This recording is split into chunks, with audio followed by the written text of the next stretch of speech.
Baik, tolong dibuka kameranya, on cam semua. Kameranya on cam. Oke, Mas Muhammad Rosyid, Mbak Intan, Mbak Yusliawati, Mbak Lisa, Mbak Lisa, Mbak Lisa kemana?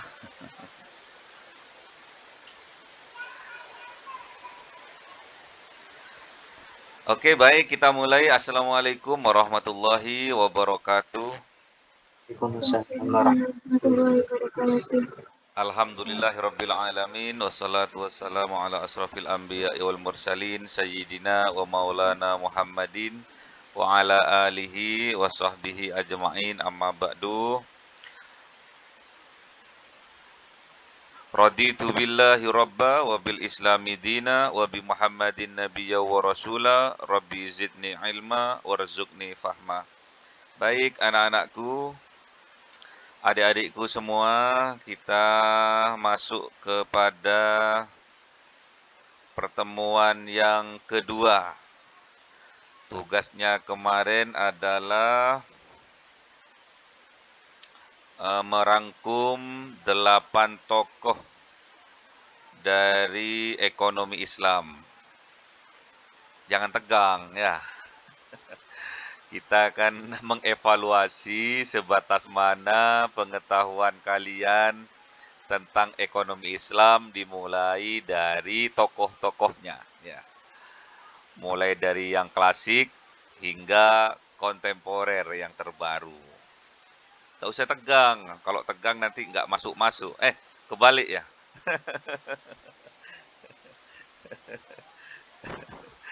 Yang tegang yang masuk ya. Ya wis. Jangan salah ya, puasa-puasa ini ya. Kita cukup 30 menit saja. Yang penting dari kalian speak up ya. Speak up tentang hasil rangkumannya kemarin, membuktikan kalau kalian betul-betul mementingkan diri. Mementingkan diri untuk menimba ilmu yang penting ya. Karena kita sebagai umat Islam ya, sebagai seorang muslim, kita harus mengikuti apa yang pernah Rasulullah lakukan, yaitu dalam hal bermuamalah, dalam hal berekonomi, dan lain sebagainya. Jadi, tadi yang sudah siap, wah ini yang baru nikah ini udah muncul ini ya. Ini lambat terus ini ya. Nggak boleh kalau siang-siang ya. Harus jihad siang-siang itu ya. Oke, Mbak Nur Tami tolong on cam dulu ya. Karena ini online ya. Online dari Kemenak nanti melihat langsung. Karena ini langsung connect dengan Kemenak ya. Jadi harus online. Jadi yang aktif dari jenengan-jenengan ini, dari kalian-kalian ini nanti ditandai oleh Kemenaknya. Oke, baik. Yang tadi sudah siap untuk mempresentasikan. Sederhana saja ya. Yang penting bisa speak up, belajar ngomong ya. Apalagi ngomong tentang kebenaran. Harus disampaikan walaupun pahit adanya ya. Oke, baik Mas Difai, monggo dipersilakan. Bismillah, monggo. Oke, baik Ustaz. Terima kasih untuk kesempatannya Ustaz. Bismillahirrahmanirrahim. Rabbi shrah li sadri wa yassir li amri wahlul 'uqdatam min lisani yafqahu qawli. Raditu billahi rabba wa bil islami dina wa bi Muhammadin nabiyya wa rasula. Rabbi zidni 'ilma warzuqni fahma. Amin ya rabbal alamin. Amin. Baik teman-teman, di sini sesuai dengan tugas yang sudah diberikan kepada kita minggu lalu terkait untuk mencari tahu atau mencari rangkuman mengenai tokoh-tokoh ekonomi Islam dari yang klasik hingga yang ke modern ya. Untuk tokoh ekonomi Islam yang pertama yaitu beliau ada Taqiyuddin An-Nabhani ya. Taqiyuddin An-Nabhani ini beliau ini adalah salah satu alim besar yang berasal dari negeri Palestina. Tepatnya beliau lahir di Izim, Haifa, Palestina pada tahun 1909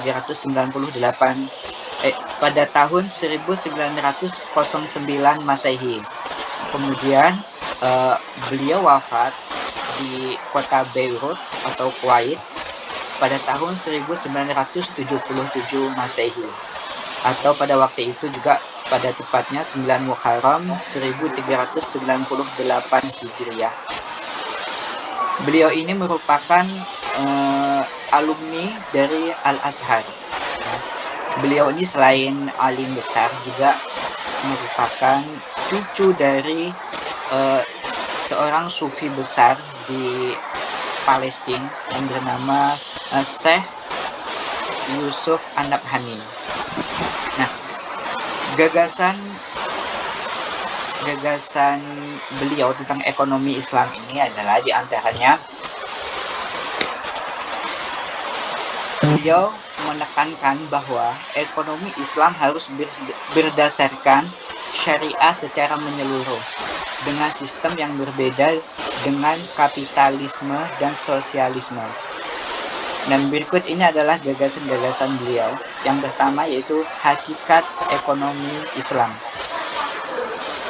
Taqiyuddin An-Nabhani mendefinisikan ekonomi Islam sebagai pengaturan distribusi kekayaan dalam masyarakat sesuai dengan syariah. Beliau menolak konsep ekonomi kapitalis yang berorientasi pada pertumbuhan dan kepemilikan individu secara bebas, serta menolak sosialisme yang menghapus kepemilikan pribadi. Kemudian yang kedua terkait dengan kepemilikan dalam Islam. Menurut beliau, Islam membagi kepemilikan menjadi 3 bagian. Yang pertama, kepemilikan individu. Afwan Ustaz, ini perlu di-share screen enggak Ustaz? Oh, bagus. Iya. Ayo, Lupa. monggo. Tadi udah saya siapkan cuma belum ini. Maaf. Nggih, monggo, nggih. Afwan, maaf. Share monggo. Oh, luar biasa. Nggih, udah siap. Ya, silakan. Nggih. Oke, baik, kita lanjutkan teman-teman. Untuk yang kedua yaitu mengenai kepemilikan dalam Islam ya. Jadi beliau ini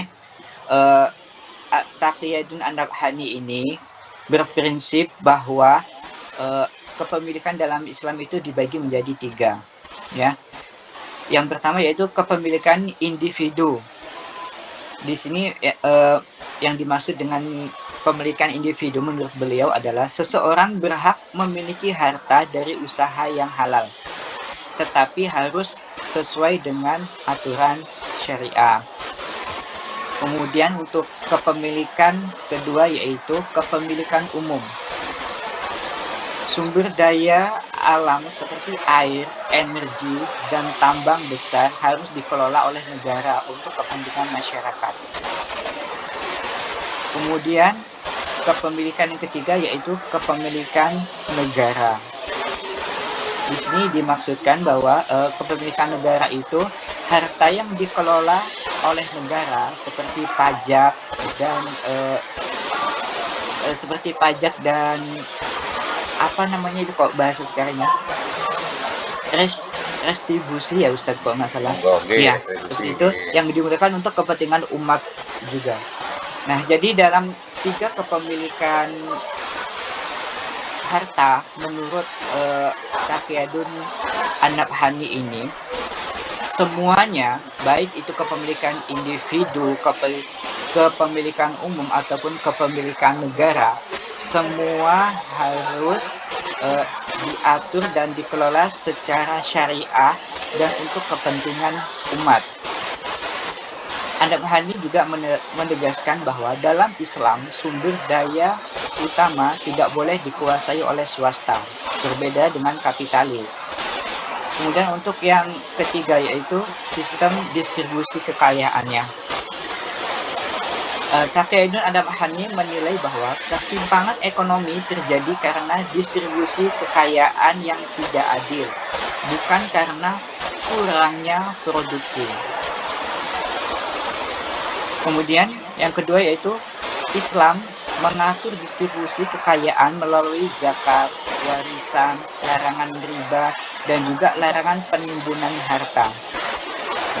Kemudian untuk yang ketiga yaitu negara Islam harus memastikan kesejahteraan rakyat dengan mekanisme syariah, bukan bantuan sosial sekuler. Nah, ini sangat gimana bahasanya?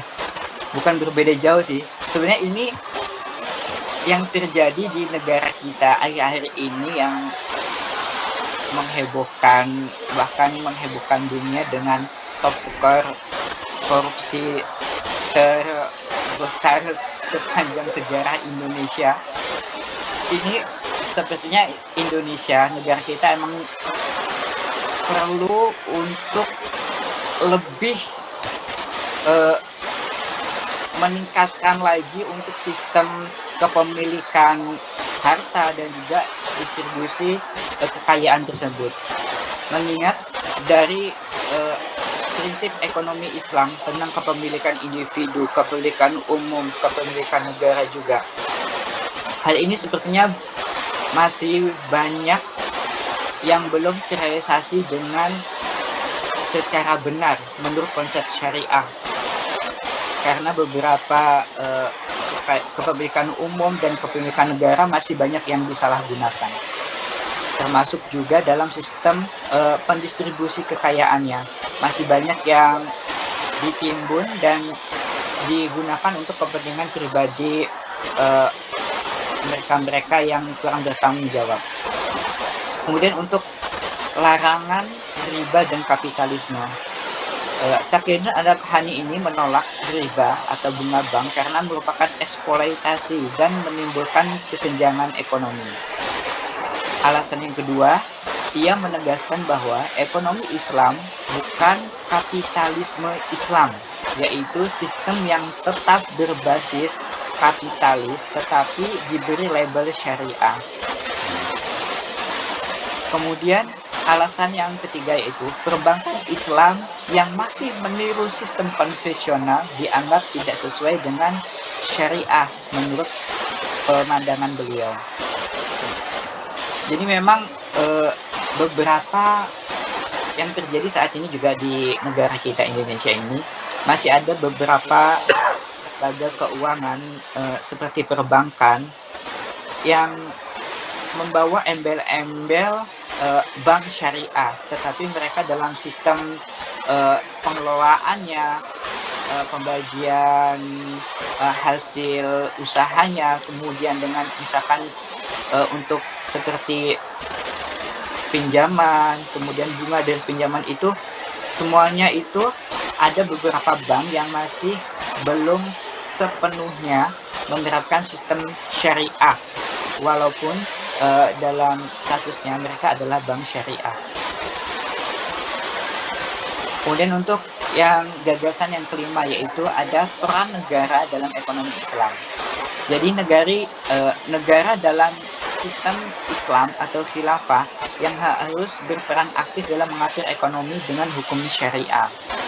Kemudian negara bertanggung jawab atas pemenuhan kebutuhan dasar rakyat seperti pangan, sandang, papan, kesehatan, dan juga pendidikan. Yang ketiga yaitu mekanisme perpajakan Islam seperti zakat, ziyah, haraj, dan fa'i menjadi sumber utama pemasukan negara. Kemudian gagasan yang keenam yaitu sistem pasar dalam Islam. Islam membolehkan perdagangan bebas tetapi dengan pengawasan moral dan hukum syariah. Monopoli manipulasi harga dan eksploitasi dilarang dalam sistem ekonomi Islam. Kemudian juga negara boleh melakukan investasi jika terjadi ketidakadilan dalam pasar.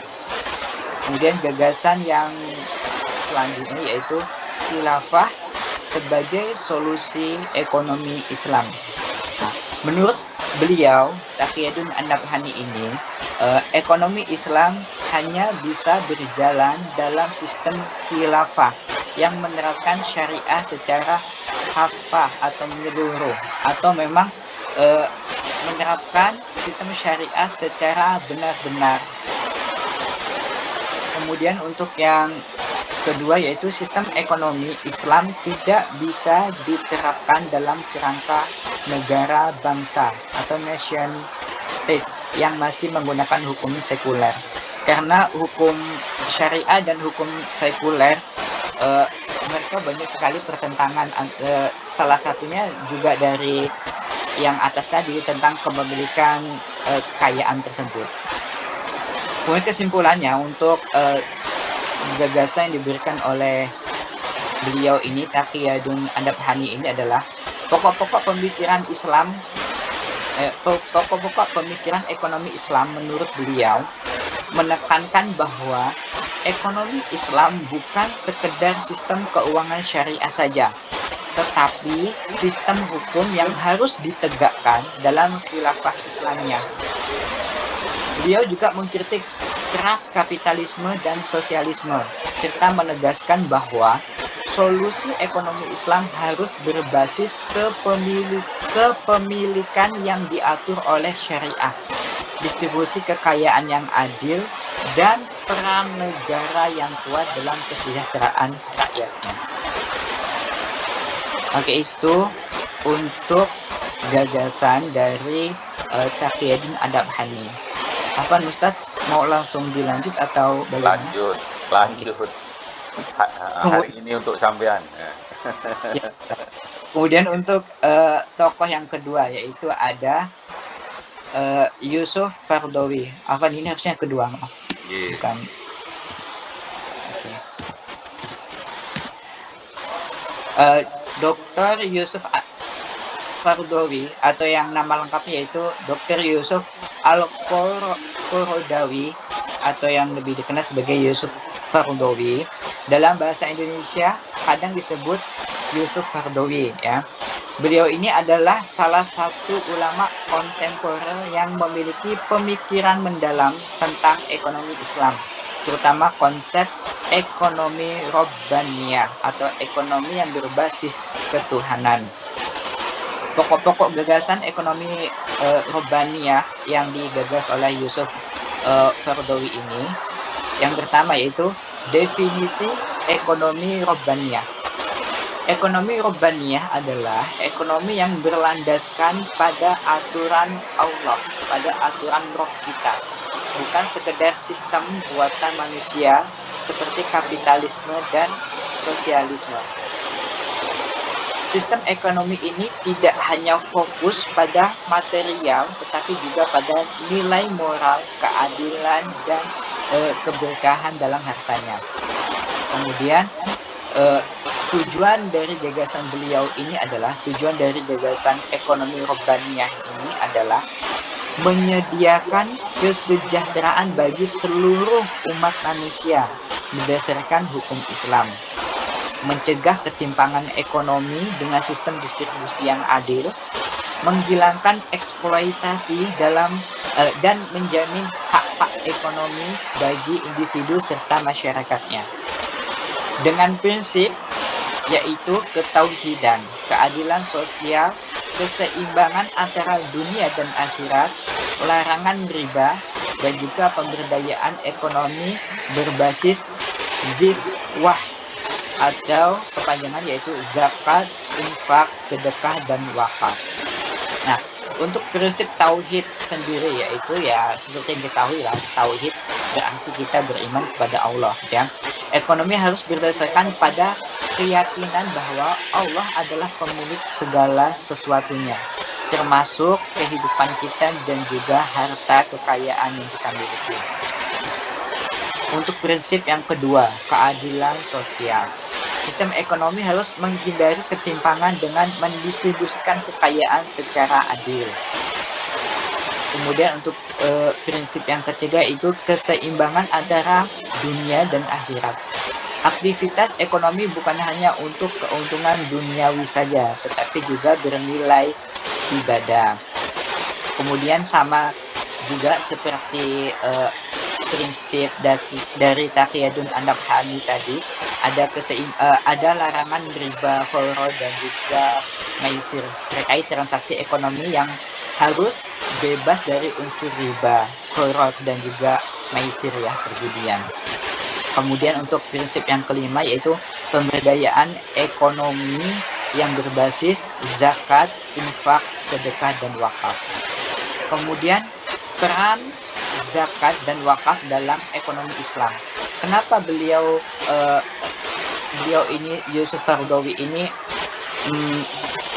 memberikan gagasan perekonomian yang berbasis robbaniyah, yang berdasarkan dengan prinsip zakat, infak, sedekah dan wakaf. Salah satunya peran zakat sendiri, yaitu peran zakat sebagai solusi utama dalam distribusi kekayaan dan pengentasan kemiskinan. Kemudian untuk wakaf produktif sebagai instrumen jangka panjang dalam membangun ekonomi Islam. Dan juga untuk mengelola zakat dan wakaf secara profesional dan modern agar lebih efektif dalam membantu masyarakat. Seperti yang kita ketahui bahwa fungsi zakat itu salah satunya adalah untuk memberikan kesetaraan ekonomi untuk umat Islam gitu ya. Jadi apabila zakat, infak dan sedekah ini dikelola secara benar, maka harta-harta yang berasal dari zakat, infak dan juga wakaf ini dinilai pada nantinya akan bisa memberikan kesetaraan secara ekonomi juga untuk masyarakat secara menyeluruh. Tentunya dalam penyelenggaraannya dan juga dalam penyalurannya harus secara transparan dan juga adil dan tepat sasaran. Kalau di sini Ustadz ada salah satu masjid Ummu Yahya, nama masjidnya Ustadz. Di dalam masjid itu pengelolaan untuk sedekah zakatnya itu diolah secara profesional dan modern Ustadz. Salah satunya zakat dan infak sedekah dari yang sudah terkumpul di masjid itu dikelola untuk membangun bisnis Ustadz. Bisnis tapi bisnis tersebut tetap dinaungi oleh masjid Ustadz. Jadi bisnis tersebut di masjid itu dikerjakan di masjid, ada tempatnya tersendiri tentunya, dikerjakan oleh remaja masjid atau masyarakat yang tergabung dalam sekitar masjid tersebut, dan pengelolaan juga secara syariah Ustadz. Banyak sekali bisnisnya, salah satunya itu bisnis catering Ustadz. Jadi bisnis catering tersebut berupa kue dan juga makanan-makanan berat. Masjid ini, bisnis catering ini Ustadz, bahkan mereka ini sudah menjadi supplier tetap di beberapa hotel ternama di sini di Pontianak Ustadz. Salah satunya Hotel Mercure dan juga Hotel Ibis Ustadz. Jadi hotel-hotel tersebut menyetok atau menerima suplai kue-kue dan makanan dari produksi dari masjid tersebut, Ummu Yahya tersebut Ustadz. Ini kalau menurut saya ini emang seperti sesuai dengan prinsip ekonomi syariah tentang pengelolaan zakat, sedekah dan infak tersebut Ustadz, yang dikelola secara profesional dan juga modern. Kemudian selanjutnya Ustadz, untuk sistem kepemilikan dalam Islam menurut Yusuf Qaradawi ya, beliau membagikan kepemilikan dalam ekonomi Islam menjadi kepemilikan individu dan kepemilikan umum dan juga kepemilikan negara. Kepemilikan individu yang dimaksud di sini adalah dihormati tetapi dibatasi dengan hukum Islam. Kepemilikan umum seperti sumber daya alam yang penting harus dikelola untuk kepentingan umat. Dan juga kepemilikan negara dapat mengelola sektor tertentu yang strategis untuk kesejahteraan rakyatnya. Kemudian untuk yang selanjutnya yaitu kritik beliau terhadap kapitalisme dan sosialisme. Terhadap kapitalisme dikecam karena menciptakan kesenjangan ekonomi dan memprioritaskan keuntungan pribadi tanpa memperhatikan keadilan sosial. Sedangkan untuk sosialismenya dikritik karena meniadakan kepemilikan individu dan memberikan kekuasaan ekonomi sepenuhnya kepada negara. Solusinya menurut beliau yaitu ekonomi Islam adalah jalan tengahnya yang mengakui kepemilikan individu tetapi tetap mengutamakan keadilan sosial. Kemudian dalam penerapannya ekonomi Islam dalam sistem modern mendorong perbankan syariah dan sistem keuangan Islam yang berbasis bagi hasil atau mudharabah dan musyarakah. Kemudian juga mengoptimalkan peran negara dalam ekonomi untuk melindungi rakyat tanpa mencampuri pasar secara berlebihan. Menekankan etika bisnis Islam di mana setiap transaksi harus dilakukan dengan kejujuran dan transparansi atau secara terbuka. Kesimpulannya dari gagasan Yusuf Qaradawi ini atau Yusuf Qaradawi ini tentang ekonomi robbaniyah menekankan bahwa ekonomi Islam harus berbasis pada aturan Allah, berorientasi pada kesejahteraan sosial dan tidak hanya mengejar keuntungan duniawi saja. Beliau menolak kapitalisme dan sosialisme serta menekankan pentingnya zakat, wakaf, dan keadilan sosial dalam membangun sistem ekonomi Islam yang ideal. Kemudian untuk tokoh yang selanjutnya yaitu ada Muhammad Umar Khayyam. Beliau ini adalah salah satu tokoh ekonomi Islam yang terkemuka yang banyak berkontribusi dalam pengembangan ekonomi Islam modern. Beliau berupaya menjawab tantangan ekonomi kontemporer yang pendekatan Islam yang berbasis syariah, keadilan sosial dan kesejahteraan bersama. Kritik beliau terhadap sistem ekonomi konvensional. Beliau menilai bahwa kapitalisme memicu kesenjangan ekonomi karena berorientasi pada kepentingan individu dan keuntungan material semata. Untuk sistem sosialisme, beliau mengkritik bahwa gagal dalam memberikan kebebasan ekonomi dan sering berakhir pada pemerintahan yang otoriter. Kemudian, ekonomi Islam menawarkan jalan tengah yang menggabungkan kebebasan individu dengan keadilan sosial berdasarkan prinsip syariah. Jadi dari ketiga tokoh ekonomi Islam ini yang sudah kita bahas tadi dari Taqiyuddin An-Nabhani, kemudian ada Yusuf Qaradawi, kemudian yang sekarang yaitu Muhammad Umar Khayyam.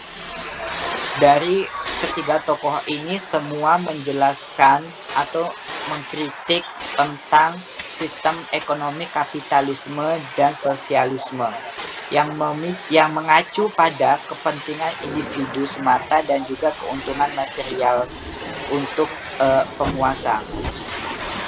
Dan sama-sama memberikan jalan tengah tentang dari kesenjangan ekonomi terkait kapitalisme dan sosialisme itu menggunakan sistem ekonomi syariah yang menggabungkan kebebasan individu dan juga keadilan sosial yang berdasarkan syariah.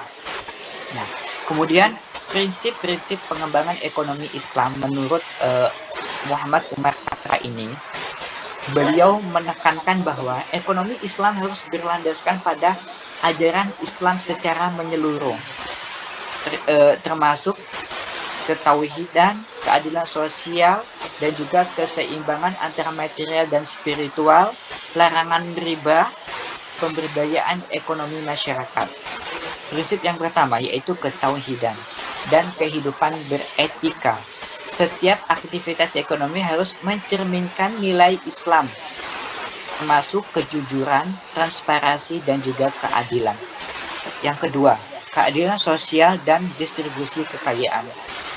Kekayaan tidak boleh berpusat pada segelintir orang saja, tetapi harus tersebar secara merata di masyarakat. Kemudian untuk yang ketiga yaitu keseimbangan antara material dan spiritual.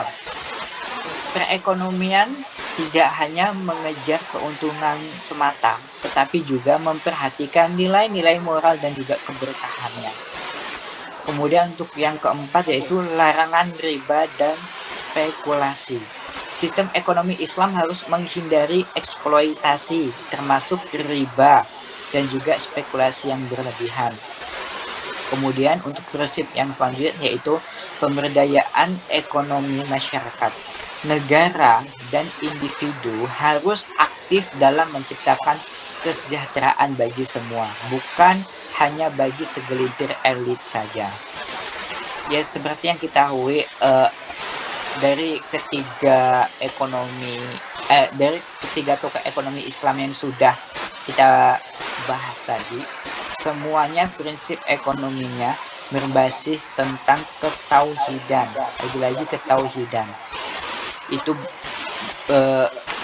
menegaskan atau menekankan bahwa pentingnya kita memiliki keimanan dan ketauhidan kita terkait seluruh tentang kehidupan kita. Salah satunya juga harta yang kita miliki. Bahwa harta yang kita miliki ini bukan hanya sekedar untuk kebutuhan duniawi saja, tetapi juga kebutuhan untuk akhirat kita. Juga keseimbangan apabila ini sudah kita terapkan dengan benar oleh masyarakat seluruh dunia tentang ekonomi syariah ini, maka akan terjadi yang namanya keseimbangan material dan spiritual. Jadi kehidupan di dunia kita terpenuhi, tapi juga kebutuhan kita di akhirat juga terpenuhi gitu Ustaz. Salah satunya mungkin dengan zakat, infak, dan juga sedekah tadi itu Ustaz. Dan apabila penyaluran dan pengelolaan zakat, infak, dan sedekah tadi benar-benar dialokasikan atau benar-benar dikelola dengan benar, maka akan memberikan kesejahteraan yang menyeluruh untuk seluruh masyarakat Ustaz. Tidak hanya untuk segelintir elit saja. Seperti itu. Kemudian untuk mekanisme distribusi kekayaan dan ekonomi Islamnya ya. Muhammad Umar Katra ini menekankan bahwa dalam ekonomi Islam, distribusi kekayaan harus adil dan dapat dilakukan melalui zakat, infak, dan sedekah. Sama seperti ketiga tokoh yang sebelumnya. Kemudian beliau juga melarang riba, sistem bagi hasil. Kemudian beliau juga menekankan kebijakan fiskal Islam. Ya, dalam ini pemerintah harus memainkan peran dalam mendistribusikan kekayaan secara merata. Kemudian untuk peran negara dalam pengembangan ekonomi Islamnya.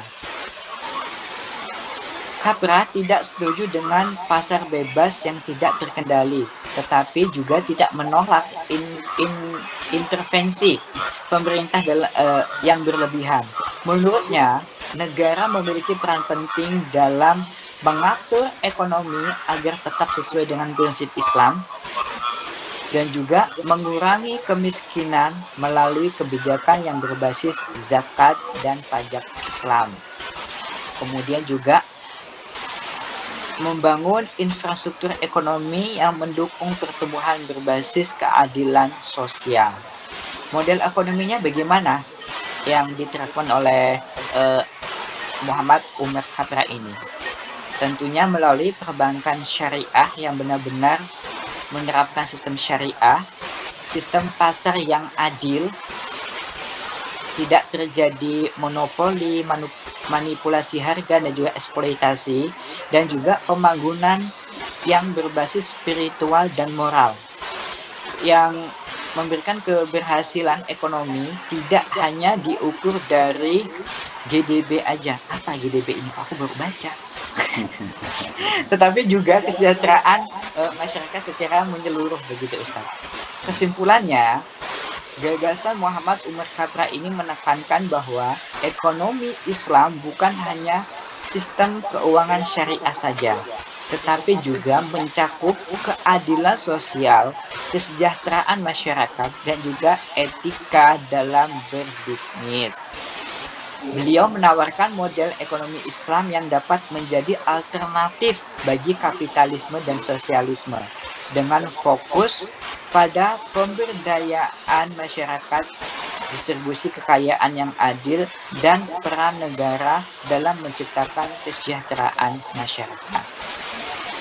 Begitu Ustaz. Afwan Ustaz untuk Oke, baik. jamnya. Ya, terima Ya, kasih. iya, terima kasih Mas Pai.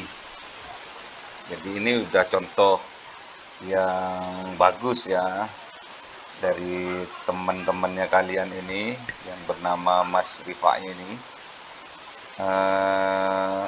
Ustadz harap kalian juga bisa minimal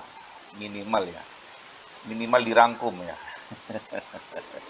Minimal dirangkum. Jadi kalau satu kali presentasi dari 8 tokoh ini sudah bisa mencakup keseluruhannya dengan waktu yang sesingkat-singkatnya. Ya, Mas Rifai nanti untuk kedepannya yang dinamakan merangkum itu yang penting-penting saja. Kalau bisa nanti dari ke-8 tokoh itu persamaannya di mana ya, terus perbedaannya apa.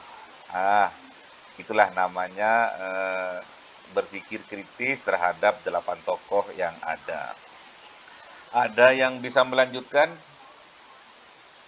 Kalau ada yang bisa melanjutkan nggak apa-apa, hanya dibaca saja, nggak usah menampilkan slide. Kalau belum siap, kalau sudah siap dipersilakan.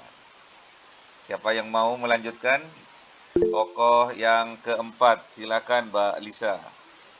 Tokoh yang keempat yaitu Abdul Manan, ya. Dipersilakan. Kalau bisa singkat terus sampai 8 tokoh bagus. Monggo, pengantin baru. Baik, Assalamualaikum warahmatullahi wabarakatuh. Waalaikumsalam warahmatullahi wabarakatuh. Saya Mau melanjutkan menampilkan slide atau enggak ini? Bisa? Banyak. Gak apa-apa, tapi nanti disingkat-singkat ya. Silakan. Kalau bisa, silakan. Yang keempat adalah melanjutkan dari Mas Raffi, yaitu Muhammad Abdul Manan.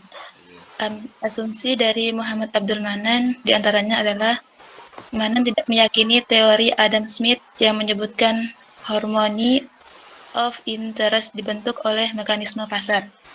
Manan juga menolak pandangan Marxist. Ia menekankan pentingnya melepaskan diri dari pandangan neoklasik positivis dengan menyebutkan bahwa data historis dan wahyu harus menjadi dasar observasi. Selanjutnya, Manan melakukan penolakan terhadap pandangan tentang kekuasaan produsen dan kekuasaan konsumen karena akan menimbulkan dominasi eksploitasi. Kemudian Manan menerangkan bahwa Islam mengizinkan kepemilikan swasta selama taat pada kewajiban moral dan etika. Langkah pertama Manan dalam mengembangkan ekonomi Islam adalah menentukan secara sederhana basic ekonomi function, di antaranya konsumsi, produksi, serta distribusi.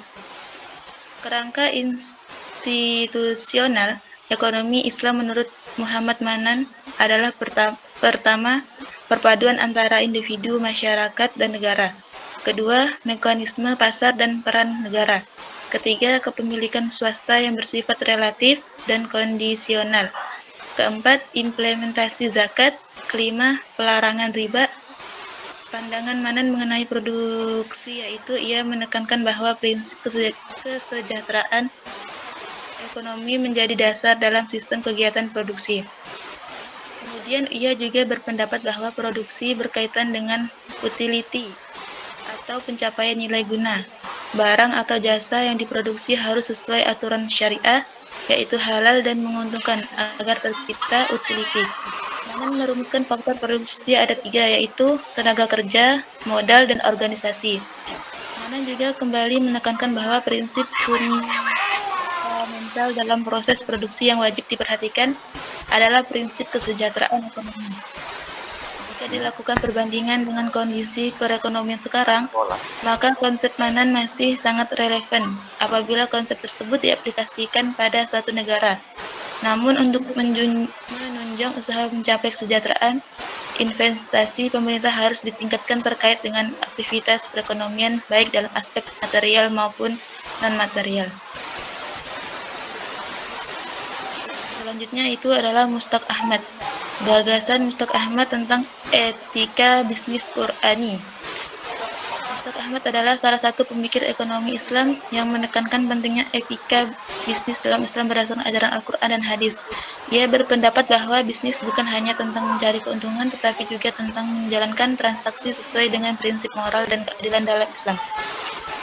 Pokok-pokok pemikiran Mustaq Ahmad yaitu yang pertama, bisnis sebagai bagian dari ibadah.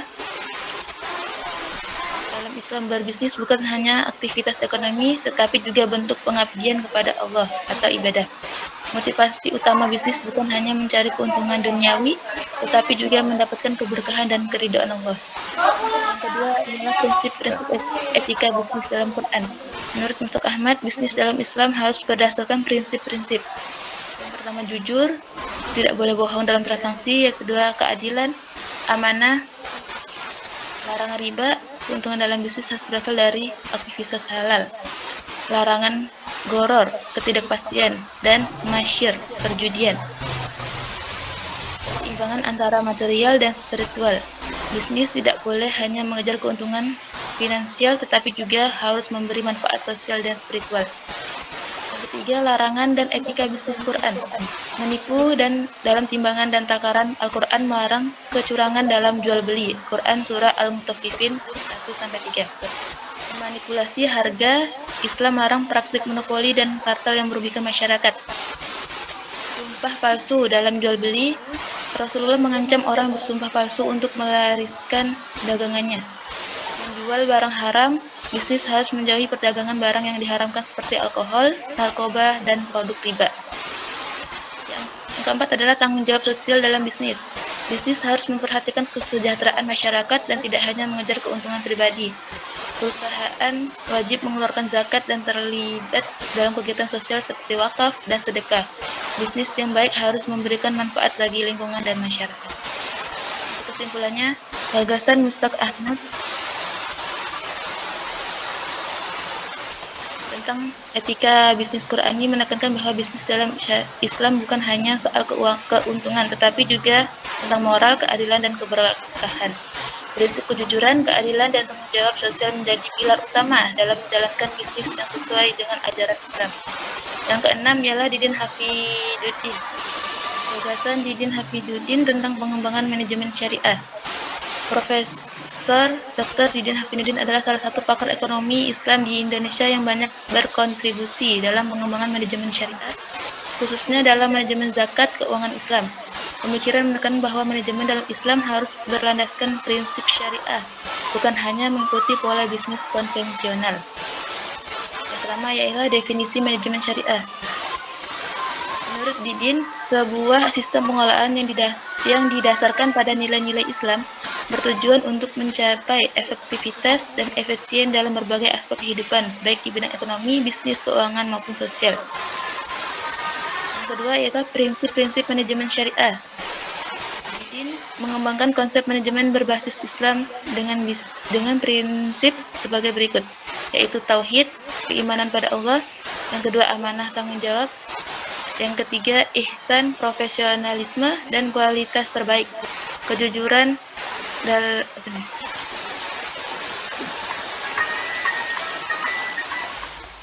Kejujuran, musyawarah, syura, efisien, dan produktivitas.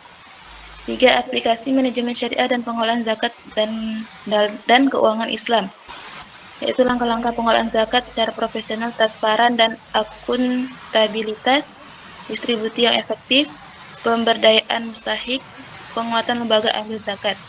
4. Implementasi manajemen syariah dalam dunia bisnis dan organisasi. Selain zakat, Didin juga menekankan tentang pentingnya penerapan manajemen syariah dalam bisnis dan organisasi Islam. Yang ketujuh adalah Adi Warman Al-Karim. Adi Warman Al-Karim adalah salah satu tokoh terkemuka dalam pengembangan ekonomi dan manajemen Islam di Indonesia. Beliau dikenal sebagai praktisi, akademisi, dan intelektual yang berperan signifikan dalam memajukan Islam ekonomi syariah. Kontribusi dan gagasan utama yaitulah pendekatan syariah, fikih, dan ekonomi. Adi Warman menggunakan pendekatan yang mengintegrasikan sejarah, fikih, dan ilmu ekonomi dalam pengembangan ekonomi Islam. Pendekatan ini bertujuan untuk menciptakan sistem ekonomi yang sesuai dengan prinsip-prinsip syariah sekaligus relevan dan dinamika ekonomi modern. Redefinisi ilmu Islam ekonomi Islam. Beliau berupa dan merancang ulang ilmu ekonomi Islam agar lebih aplikatif dan adaptif terhadap perkembangan zaman tanpa mengesampingkan nilai-nilai dasar Islam. Integrasi antara akademis, pemerintah, dan praktisi. Adi Warman menekankan pentingnya kolaborasi antara akademis, pemerintah, dan praktisi dalam pengembangan ekonomi syariah. Beliau aktif sebagai dosen tamu dan berbagai perguruan tinggi ternama dan terlibat dalam berbagai inisiatif pemerintahan. Kesimpulannya adalah Adi Warman Azwar Karim berperan penting dalam pengembangan manajemen dan ekonomi Islam di Indonesia melalui pendekatan integratif yang menggabungkan aspek sejarah, fikih, dan ekonomi. Baik, ke-8 adalah Muhammad Syafi'i Antonio. Profesor Dr. Muhammad Syafi'i Antonio lahir di Sukabumi pada tanggal 12 Mei 1965. Nama aslinya adalah Nio Guancung, seorang anak dari pasangan Lim Senyo Hajah Sunyo. Menurutnya Islam sebagai agama mudah dipahami juga memiliki sistem nilai yang sangat lengkap dan komprehensif, meliputi sistem tekanan akidah. Untuk bicara mengenai fokus pemikiran Syafi'i, Antonia adalah untuk merevitalisasi fikih muamalah dalam kaitannya dengan sistem ekonomi Islam dan subsistem lembaga finansial lainnya di Indonesia. Ketidaksepakatan antara ulama dan ekonom yang sibuk di bidangnya masing-masing menyebabkan kemajuan ekonomi syariah di Indonesia lambat. Para ulama hanya berkonsentrasi pada masalah akidah, ibadah, munakadah, dan jinayah. Sementara para ekonom mahir dalam mengelola keuangan, moneter, dan masalah finansial lainnya, tetapi mereka tidak banyak mempelajari syariah.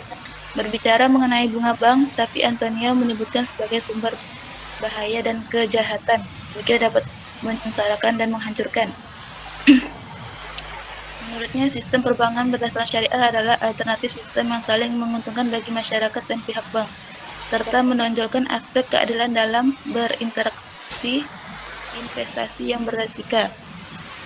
Pemikiran Muhammad Syafi'i Antonio yang pertama ialah merevitalisasi fikih muamalah dalam kaitannya dengan sistem ekonomi Islam, menolak riba karena tidak sesuai dengan prinsip ekonomi Islam, mengembangkan ekonomi berbasis keutamaan dengan fokus pada solidaritas dan keadilan sosial, menolak bunga bank karena dapat menyengsarakan dan menghancurkan, mengajak masyarakat untuk menghindari kegiatan spekulatif dan berinteraksi keuangan, mengajak masyarakat untuk mengedepankan nilai-nilai kebersamaan dan persaudaraan dalam berproduksi.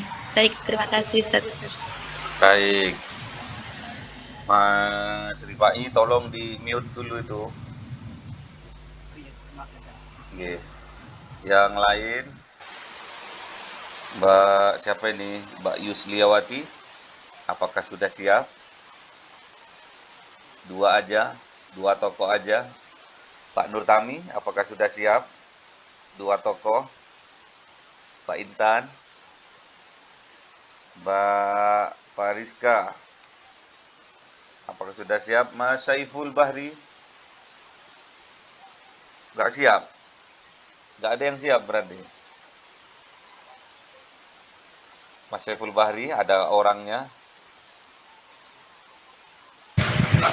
Ada Ustadz, belum siap Ustadz. Oh, belum siap. Baik.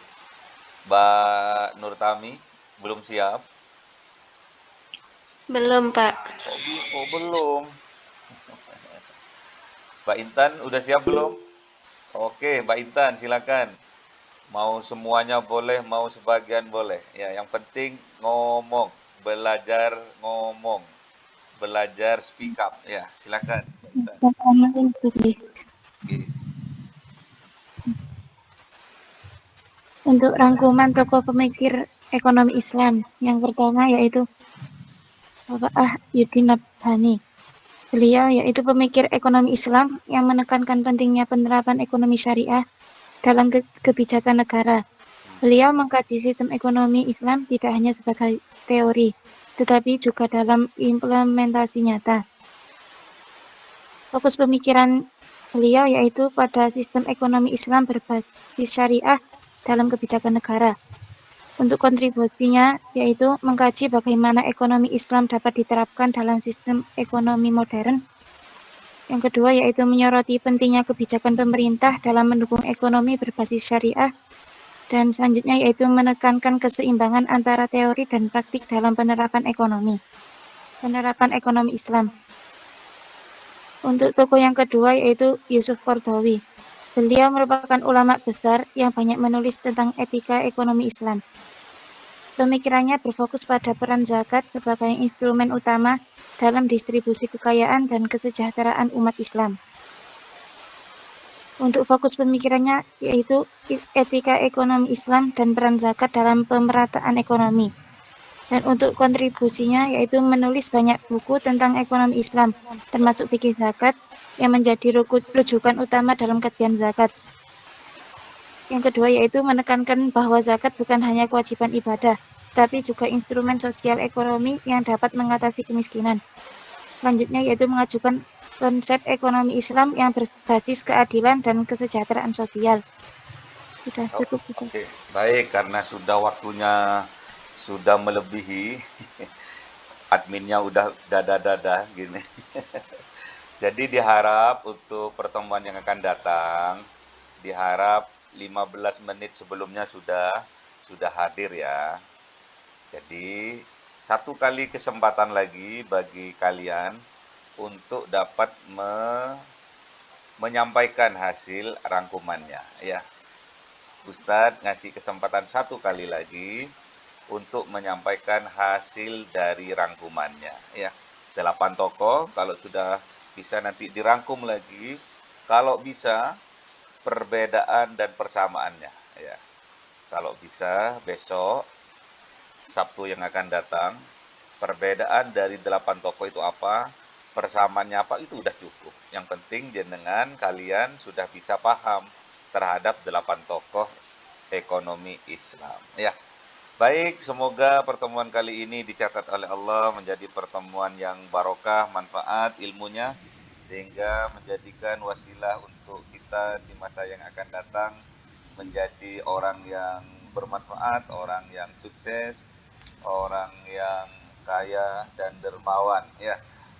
Amin ya rabbal Amin alamin. ya rabbal alamin. Kita tutup dengan doa kafaratul majelis. Semoga Subhanallah. diridhai oleh Allah Subhanahu wa taala. Bismillahirrahmanirrahim. Subhanakallahumma Allahumma wa bihamdika bihamdika asyhadu an la ilaha illa anta astaghfiruka wa atubu ilaik. Jumpa Sabtu depan dalam keadaan yang lebih indah lagi. Assalamualaikum warahmatullahi wabarakatuh. Waalaikumsalam warahmatullahi wabarakatuh. Ustadz live dulu ya.